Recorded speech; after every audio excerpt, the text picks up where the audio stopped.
حضرت ابو درداء رضی اللہ تعالی عنہ حضور اکرم صلی اللہ علیہ وآلہ وسلم کا ارشاد نقل کرتے ہیں کہ مجھ پر جمعہ کے دن کثرت سے درود پاک بھیجا کرو، اس لیے کہ ملائکہ اس دن حاضر ہوتے ہیں، اور جب کوئی شخص مجھ پر درود بھیجتا ہے تو وہ درود اسی وقت مجھ پر پیش کیا جاتا ہے، اور جب تک وہ درود پڑھتا رہے یہ سلسلہ چلتا رہتا ہے۔ میں نے عرض کیا، آپ کی وفات کے بعد بھی؟ آپ علیہ السلام نے فرمایا، ہاں، وفات کے بعد بھی اللہ رب العزت نے زمین پر حرام کر دیا ہے کہ وہ انبیاء کے جسم کو کھائے، بے شک اللہ کا نبی زندہ ہوتا ہے اور اسے رزق دیا جاتا ہے۔ حضرت عباس رضی اللہ تعالی عنہ سے مروی ہے کہ حضور نبی اکرم صلی اللہ علیہ وآلہ وسلم نے فرمایا،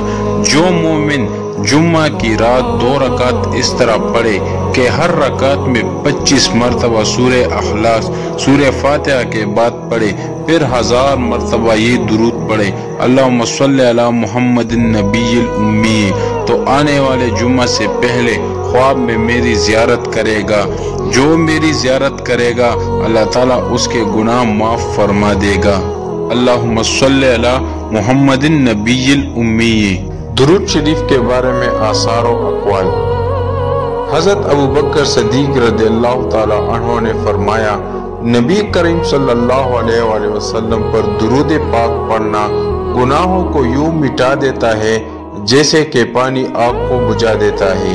اور حضور صلی اللہ علیہ وآلہ وسلم پر سلام بھیجنا اللہ تعالیٰ کی رضا کے لیے غلام آزاد کرنے سے افضل ہے، اور رسول اکرم صلی اللہ علیہ وآلہ وسلم سے محبت کرنا اللہ تعالیٰ کی راہ میں تلوار چلانے اور جانیں قربان کرنے سے افضل ہے۔ ام المومنین حبیب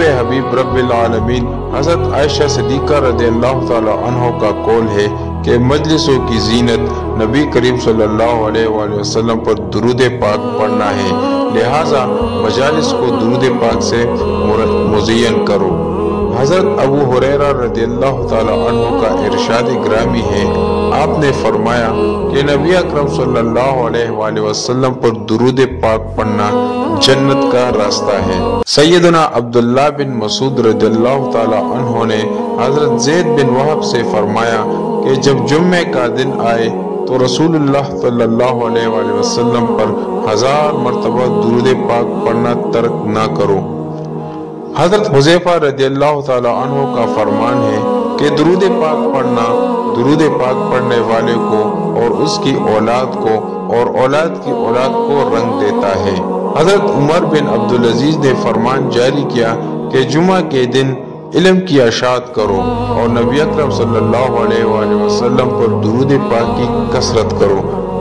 حضرت وہب بن منبع رضی اللہ تعالی عنہ نے فرمایا، نبی اکرم صلی اللہ علیہ وآلہ وسلم پر درود پاک پڑھنا اللہ تعالیٰ کی عبادت ہے۔ حضرت امام زین العابدین جگر گوشہ شہید کربلا کا ارشاد گرامی ہے کہ حق جماعت کی علامت اللہ تعالیٰ کے حبیب صلی اللہ علیہ وآلہ وسلم پر درود پاک کی کثرت کرنا ہے۔ حضرت امام جعفر صادق علیہ السلام کا فرمان علی مقام ہے کہ جب جمعرات کا دن آتا ہے تو عصر کے وقت اللہ تعالیٰ آسمان سے فرشتے زمین پر اتارتا ہے، ان کے پاس چاندی کے ورق اور سونے کے قلم ہوتے ہیں، جمعرات کی عصر سے لے کر جمعہ کے دن غروب آفتاب تک زمین پر رہتے ہیں اور نبی اکرم شفیع مذنبین شفیع اعظم صلی اللہ علیہ وآلہ وسلم پر درود پاک پڑھنے والے کا درود پاک لکھتے ہیں۔ حضرت امام شافعی نے ارشاد فرمایا کہ میں اس چیز کو محبوب رکھتا ہوں کہ انسان ہر حال میں درود پاک کی کثرت پڑھے۔ حضرت ابن نعمان نے فرمایا کہ اہل علم کا اس پر اجماع ہے کہ رسول اکرم صلی اللہ علیہ وآلہ وسلم پر درود پاک پڑھنا سب عملوں سے افضل ہے، اور اس میں انسان دنیا میں بھی اور آخرت میں بھی کامیابیاں حاصل کر لیتا ہے۔ حضرت محبوب سبحانی کتب ربانی غوث اعظم کا ارشاد گرامی ہے کہ اے مومنو، تم مسجدوں اور اللہ تعالیٰ کے حبیب صلی اللہ علیہ وآلہ وسلم پر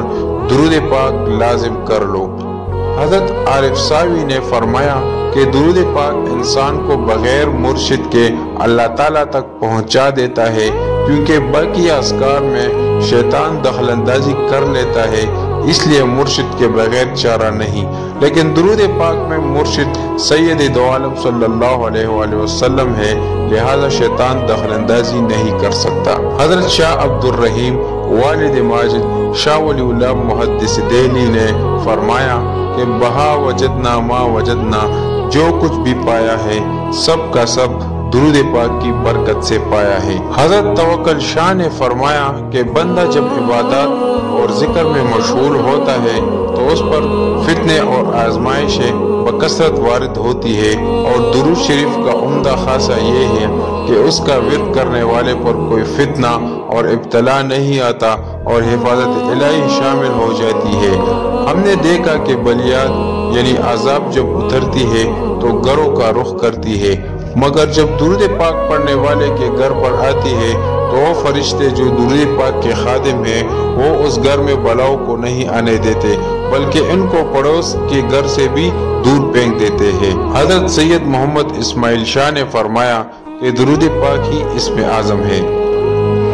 حضرت خضر اور حضرت الیاس علیہ السلام فرماتے ہیں کہ ہم نے آن حضور صلی اللہ علیہ وآلہ وسلم کو فرماتے سنا کہ جو شخص مجھ پر درود پاک پڑھے اللہ تعالیٰ اس کے دل کو یوں پاک کر دیتا ہے جیسے پانی کپڑے کو پاک کر دیتا ہے۔